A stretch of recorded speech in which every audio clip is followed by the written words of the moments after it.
Juscelino Kubitschek inventou o Brasil do século XX. Talvez mais do que isso. JK inventou um Brasil moderno. Sua passagem pela história deu uma nova forma à nossa alma. Ela ficou mais alegre, orgulhosa, capaz de tudo.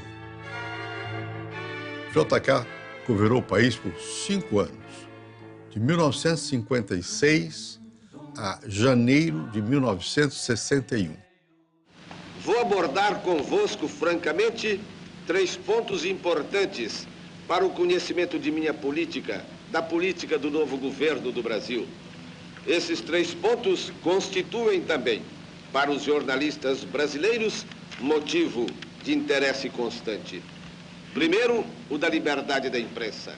Segundo, o comportamento diante dos extremismos da direita e da esquerda. E terceiro, a maneira de encarar os capitais estrangeiros do Brasil. Tenho toda a autoridade para declarar-me pela mais total liberdade de imprensa. Ainda hoje, para várias gerações de brasileiros, a melodia da modinha Peixe Vivo traz à memória a imagem daquele homem de sorriso cativante, ativo, afável, incapaz de estimular inimizades. Foi um mestre da propaganda de um produto fácil de vender. Ele mesmo.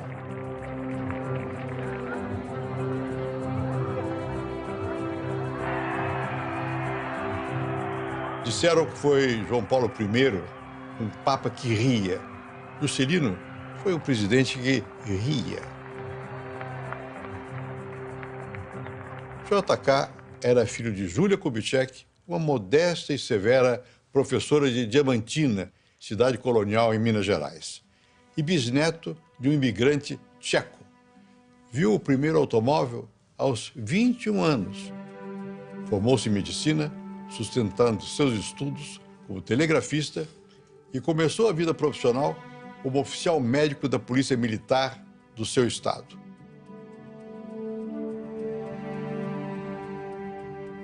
Tudo mudou quando se aproximou de Benedito Valadares, um deputado pouco conhecido que Vargas nomeou governador de Minas Gerais em 1933, no meio de uma disputa de notáveis. Benedito foi uma das catedrais da sabedoria política mineira. Falava pouco e dizia-se rouco de tanto ouvir. Ninguém dava nada por ele. Ficou no governo por 12 anos, até 1945. O JK da história surge em 1940, quando tinha somente 37 anos, e Benedito nomeou prefeito de Belo Horizonte, a cidade planejada no final do século XIX para ser a capital de Minas Gerais. Numa área onde passava o córrego chamado Acabamundo, a vitalidade de JK encontrou-se com o talento de 3 grandes brasileiros: o arquiteto Oscar Niemeyer, o engenheiro Israel Pinheiro e Rodrigo Melo Franco de Andrade, o obsessivo adorador do patrimônio histórico brasileiro. Daí nasceu o Lago da Pampulha, com as curvas da igreja de São Francisco de Assis. Os mineiros ganharam um mar numa época em que todo mundo vivia a tristeza das cidades europeias destruídas pela guerra. No Brasil, uma cidade mudava de fisionomia em apenas 3 anos, com a voz de uma nova arquitetura. A Pampulha foi inaugurada quando se combatia de casa em casa nas ruínas de Stalingrado, na Rússia. Em 1950, JK elegeu-se governador de Minas Gerais. Abriu os salões do palácio aos domingos e chegava aos restaurantes de Belo Horizonte no meio da noite em busca de um prato de arroz, feijão, carne e couve.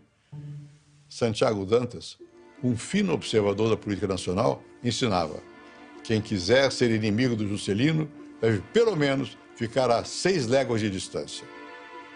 Governou pensando em estradas, energia e indústria. Abriu 3.000 quilômetros, construiu 3 hidrelétricas, atraiu a siderúrgica alemã Mannesmann para o Estado e regou a plantinha das empresas locais de engenharia e colheu as grandes empreiteiras de Minas que estão aí até hoje. É dessa época uma frase sua, emblemática da personalidade telúrica que lhe fez a glória. Quando lhe perguntaram de onde tiraria o dinheiro para custear seus projetos, respondeu: os recursos não saem dos cofres públicos, saem da cabeça do governador. Juscelino elegeu-se presidente da República, prometendo 50 anos em 5. Derrotou Juarez Távora, um tenente dos anos 30, homem austero e circunspecto. Imaginar que Juarez tivesse prevalecido obriga-nos à conclusão de que seu governo poderia ter muitas virtudes, menos a da alegria de viver. JK apresentou um plano de metas organizado por técnicos capazes e montou uma estrutura administrativa que contornava a máquina dos ministérios e da administração pública convencional.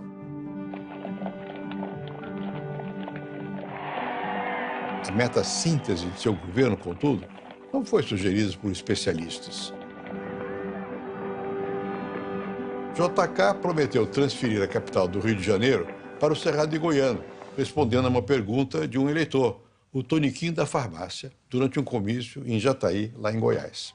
O presidente da Comissão Urbanizadora da nova capital, senhor Israel Pinheiro, dá explicações sobre os trabalhos a serem executados. Na confecção deste cruzeiro que aqui vemos, foi utilizado exclusivamente pau-brasil. A futura sede do governo da República estará situada em pleno Planalto do estado de Goiás. Já está decidida a localização do núcleo pioneiro, onde ficará a residência presidencial provisória.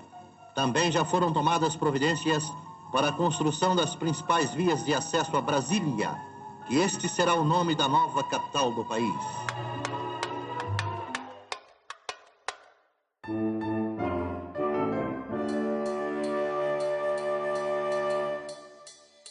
Os recursos para a promessa do candidato sairiam da cabeça do presidente. Mudar a capital em 5 anos, construindo no meio do nada uma cidade abraçada por um lago artificial? Inicialmente, a ideia foi tratada como uma simples promessa. Depois, maluquice. Adiante, desperdício. Acima de tudo, aquilo não ficaria pronto em 5 anos. O economista Eugênio Goudin calculou que a obra custaria $1,5 bilhão de dólares, ou 12 bilhões em dólares de hoje. O engenheiro Gustavo Corsão provou que a nova cidade não estaria ligada ao sistema de telefonia do país.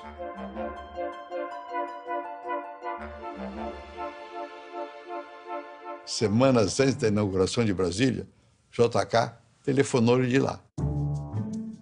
A meta 27 do programa JK prometia implantar uma indústria automobilística no Brasil.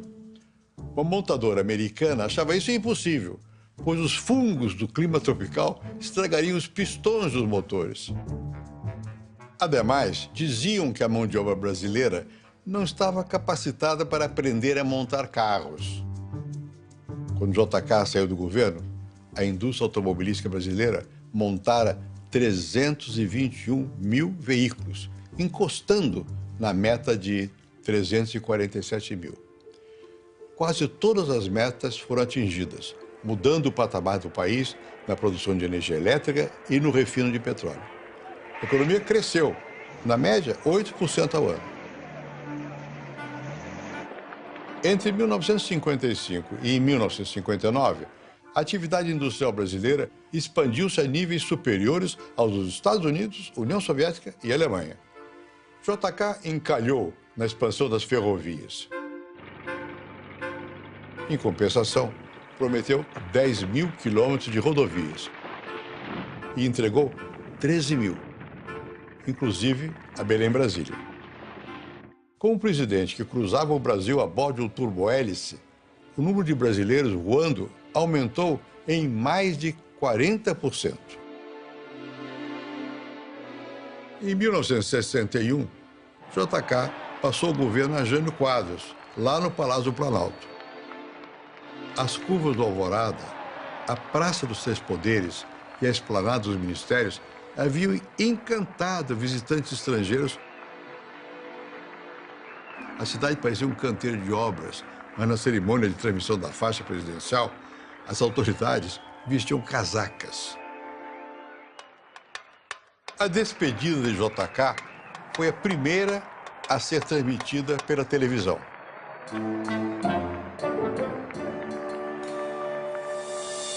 Durante seu governo, a renda dos brasileiros cresceu 4% ao ano. Seus êxitos vinham de uma peculiaridade que mostrara ainda como prefeito de Belo Horizonte. Fazia planos grandiosos e os envolvia num clima otimista. Mas, convenhamos, isso é comum. JK diferenciava-se de todos os presidentes que o antecederam e de quase todos os que o sucederam porque era um tocador de obras, um verdadeiro prefeitão. O que ele gostava mesmo era de tocar obras, sujar os pés na lama, estar em todos os lugares.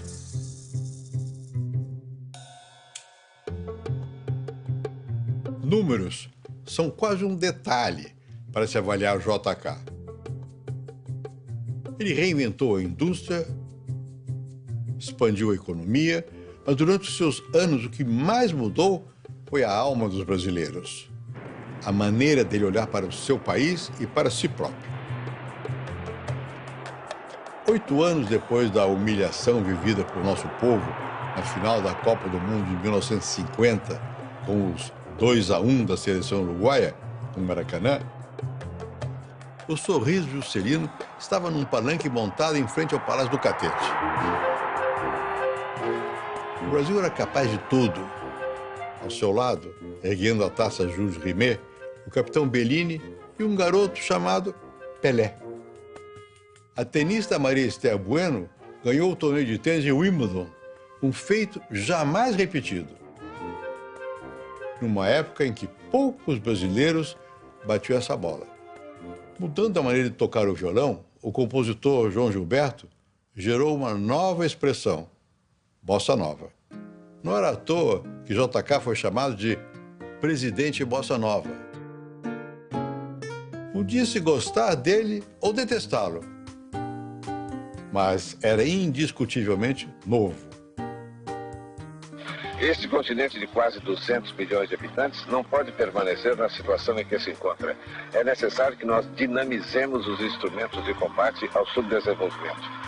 Quando o governante acredita que pode fazer o que acha necessário, porque os recursos sairão de sua cabeça, seja qual for o seu desempenho, a época, o regime ou o país, o resultado chama-se inflação. Essa foi a segunda praga nacional. A inflação é sentida, mas não é vista na rua. Só nos preços.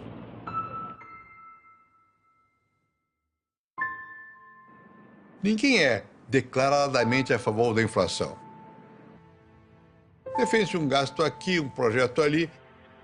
E quando ela explode, o autor da ideia declara-se contra o fenômeno que ele provocou. A inflação não pode ser abolida por uma lei do Congresso ou uma canetada imperial. Ela é produzida por muitos fatores, mas o principal, decisivo, é a decisão de se gastar mais do que se tem. Numa das crises que enfrentou, disse uma frase que ilustra sua biografia. Deus poupou-me o sentimento do medo. Em geral, quem não tem medo acaba parecendo valentão. Deus talvez tenha feito mais. Poupou-lhe também sentimentos como a agressividade, o ressentimento e o espírito de vingança. Houve um JK que mudou a cara do país. Mas o lugar que ele ocupa hoje na nossa memória foi influenciado pela existência de outro JK, o Juscelino do ostracismo, da perseguição e das mesquinharias produzidas pela política. Esse segundo JK também contribuiu para a invenção de um Brasil que valoriza a democracia, a conciliação e a tolerância. Quando deixou o Planalto, ele havia armado tudo para retornar ao poder em 1965, mas foi arrastado pela crise política da primeira metade dos anos 1960. Até a véspera da deposição de João Goulart, JK foi talvez o único político de destaque que jogava na carta da democracia. Não adiantou. Jango foi deposto em abril e, em junho, Juscelino teve seu mandato cassado e os direitos políticos suspensos por 10 anos. Esse ato não marcará o fim do arbítrio. O vendaval de insânias arrastará na sua violenta arrancada os meus mais rancorosos desafetos. Um por um, eles sentirão os efeitos da tirania que ajudaram a instalar no poder. Seu principal desafeto era Carlos Lacerda, candidato a presidente. Sem JK no páreo, podia-se pensar que ele seria eleito. Não houve eleição e, em 1968, Lacerda estava preso num quartel da Polícia Militar no Rio. Na mesma noite, Juscelino foi preso enquanto subia as escadarias do Teatro Municipal. Dias depois da cassação de Juscelino, o presidente Castelo Branco disse ao embaixador americano que seria embaraçoso para a nação mostrar as provas contra JK.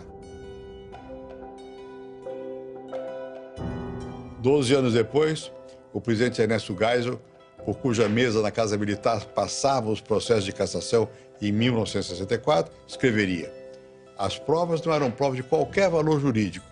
Na realidade, eram indícios, embora todos soubessem da ladroeira consumada.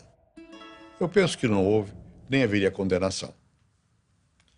JK foi cassado porque seria eleito presidente da República em 1965. Só por isso. Dias depois da sua cassação, ele seguiu por um exílio voluntário.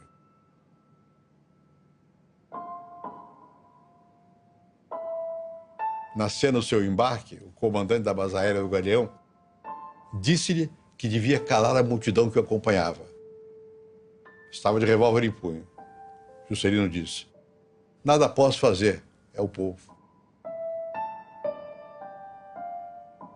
Voltou meses depois e foi humilhado por diversas convocações para depor em inquéritos policiais militares, os conhecidos IPMs.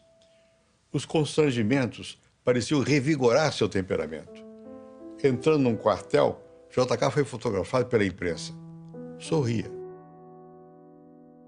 Foi o único cidadão que, durante a ditadura, entrou em um quartel para depor sorrindo. E sorrindo, foi fotografado novamente, ao apertar as mãos de Carlos Lacerda, que se distanciara do governo. A mesa da Câmara dos Deputados mandou arquivar um convite feito a ele para as comemorações do aniversário da nova capital. Ele anotou em seu diário: depois de 15 anos, Brasília tem 1 milhão de habitantes. Eu não posso assistir uma sessão em sua homenagem.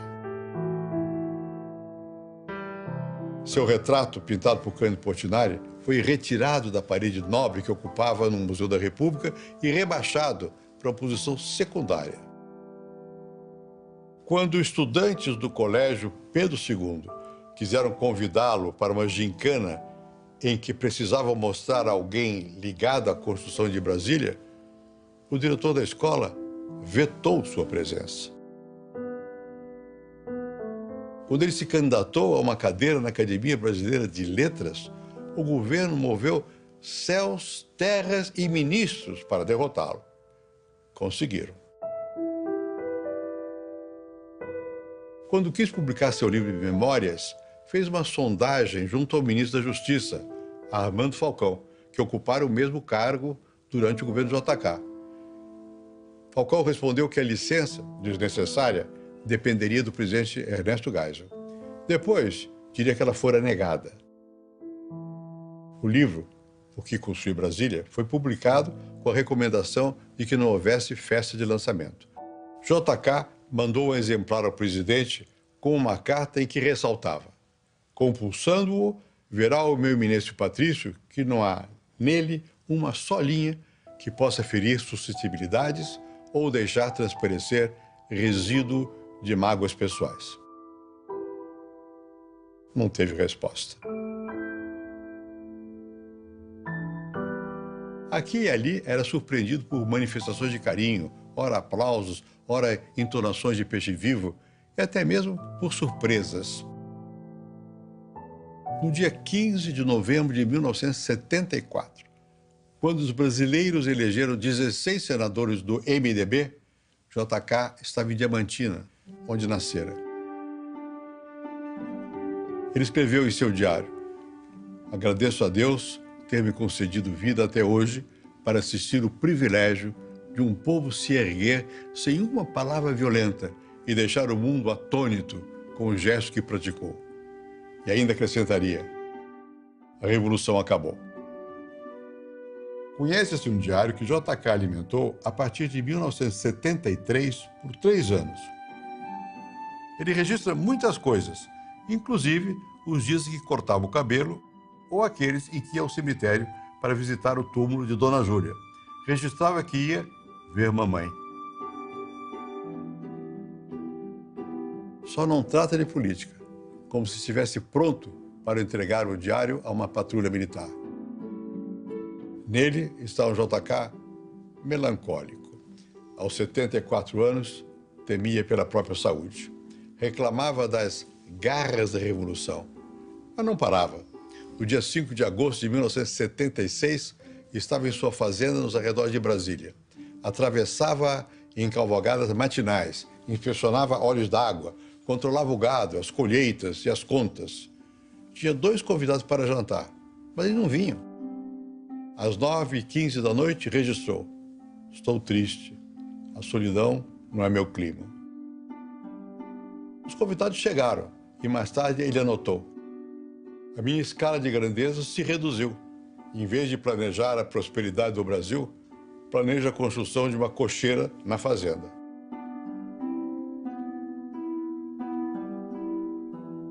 No fim da tarde de 22 de agosto, JK estava na Via Dutra, no banco de trás do seu Opala. O motorista, Geraldo, o levava para o Rio. O carro triscou num ônibus, desgovernou-se, atravessou a pista e bateu de frente com uma enorme carreta que transportava gesso. Os 2 corpos ficaram irreconhecíveis. JK foi velado no saguão da revista Manchete, no bairro da Glória, no Rio. Até o início da manhã, podia-se pensar que aquele seria o velório de um proscrito. As pessoas saltavam dos ônibus, vinham a pé. De um edifício saiu uma faixa: JK, o sol veio dar adeus. Diante da multidão, que já se aglomerara em frente ao prédio, Dona Sara, a viúva de JK, cortou o ramo de uma flor que ornava o caixão e disse: se o povo quer levá-lo, isso deve ser feito. O percurso do edifício da Manchete ao aeroporto foi de 2 quilômetros. Milhares de pessoas acompanharam-no e cantavam: como pode o peixe vivo viver fora da água fria. O sino de Diamantina dobrava o toque de finados. As lojas de flores de Brasília esgotaram seus estoques. Depois de horas de discussões, a bandeira brasileira desceu a meio mastro diante do Planalto.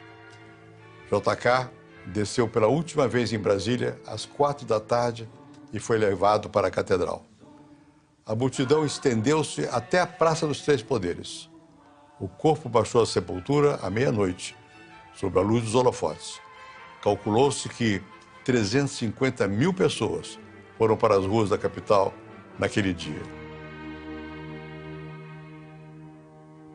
Foi a maior manifestação popular ocorrida no Brasil depois da passeata dos 100 mil em 1968. A última grandiosidade de JK, a única que não planejou. Sempre recebi as críticas com a maior tolerância e sempre as desejei, porque o regime democrático O regime de liberdade que eu fiz vigorar durante os meus 5 anos de governo, não permitindo nenhuma censura à imprensa, nenhuma limitação de liberdade, era exatamente para permitir que todos pudessem livremente atacar, aplaudir. Como pode um peixe vivo viver fora d'água fria? Como pode um peixe vivo viver fora d'água fria? Como poderei viver? Como poderei viver? Sem a tua companhia. Sem a tua companhia.